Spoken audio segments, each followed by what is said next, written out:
শহীদদেরকে আমরা কোনো দলের সম্পত্তি বানাতে চাই না। এই শহীদরা জাতির সম্পদ, এই শহীদরা আমাদের শ্রদ্ধার পাত্র, এই শহীদরা আজীবন আমাদের জাতীয় বীর। আমরা তাদেরকে সেই মর্যাদায় দেখতে চাই। অনেক সাংবাদিক বন্ধু আমাকে প্রশ্ন করেছেন, আপনাদের দলের কতজন শহীদ হয়েছে?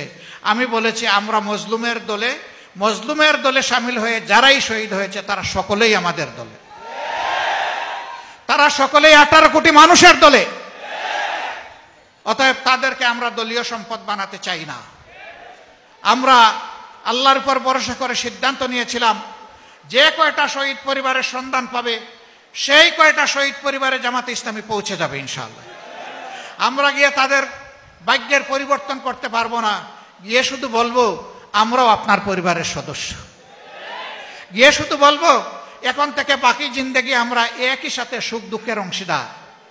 আমরা শুধু গিয়ে বলবো আপনারা যে গর্বিত শহীদ পরিবারের পিতা মাতা ভাই বোন সন্তান স্ত্রী, হাসরের দিন ওই শহীদরা যখন আপনাদের জন্য আল্লাহর দরবারে শাফাআতের দোয়া করবেন সেদিন আমাদেরকে ভুলে যাইয়েন না, আমাদেরকেও আপনাদের সাথে রাখবেন।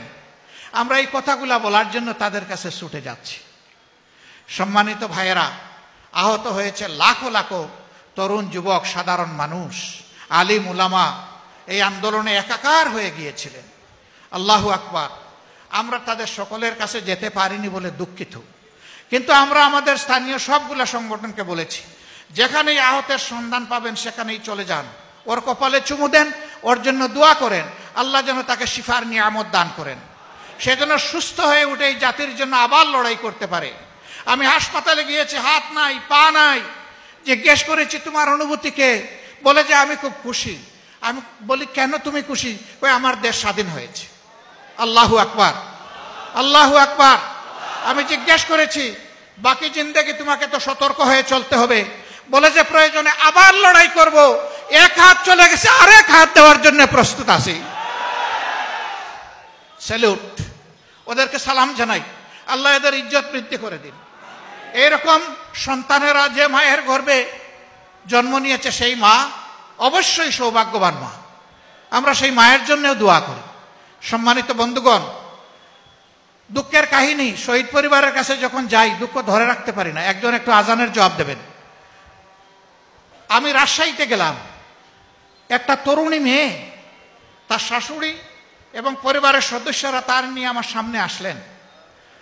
সে বিয়ের হয়েছে 1 বছর, স্বামী রিক্সা চালাতেন, এই আন্দোলনে তিনি শাহাদত বরণ করেছেন। আমি তাকে জিজ্ঞেস করলাম, মা তুমি কেমন আছো?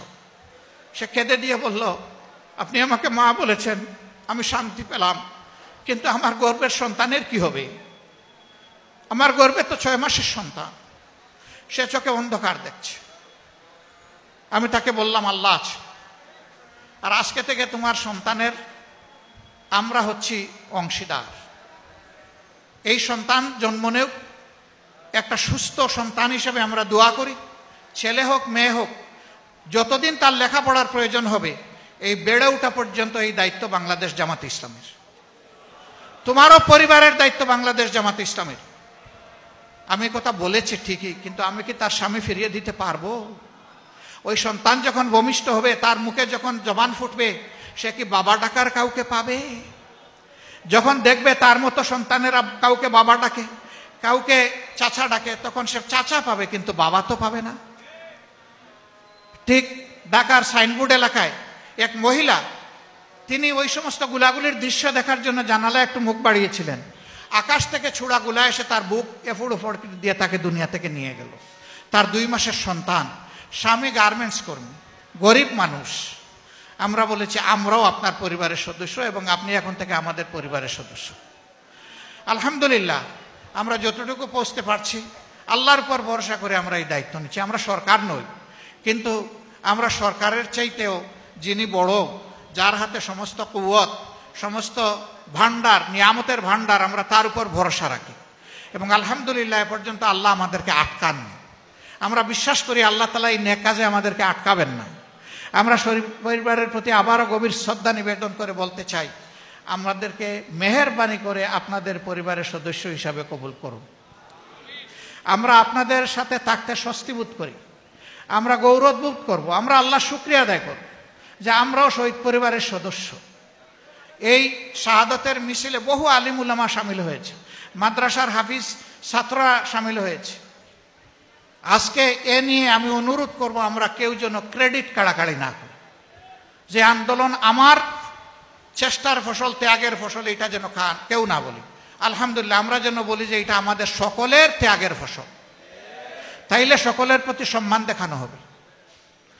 টাঙ্গাইলবাসীর কাছে আমি এই পরিবারগুলোকে আমানত হিসেবে রেখে গেলাম। আপনারা গভীর মমতায় তাদেরকে আগলে রাখবেন, আহতদের পাশে যাবেন, সর্বোচ্চ চিকিৎসা দেওয়ার চেষ্টা করবেন। আমরা চেষ্টা করছি যাদের চিকিৎসা দেশে সম্ভব নয় তাদেরকে একটু উন্নত চিকিৎসার জন্য বিদেশে পাঠানোর। দুই একটা দেশের সাথে আমরা আলাপ আলোচনা করেছি, তারাও আলহামদুলিল্লাহ আগ্রহ দেখিয়েছে। তারা যদি একটু এগিয়ে আসে, এদেশের এই সমস্ত দুঃখী মানুষের বিরাট উপকার হবে। যারাই এগিয়ে আসবে তাদেরকে আমরা প্রকৃত বন্ধু হিসাবে কবুল করব ইনশাআল্লাহ।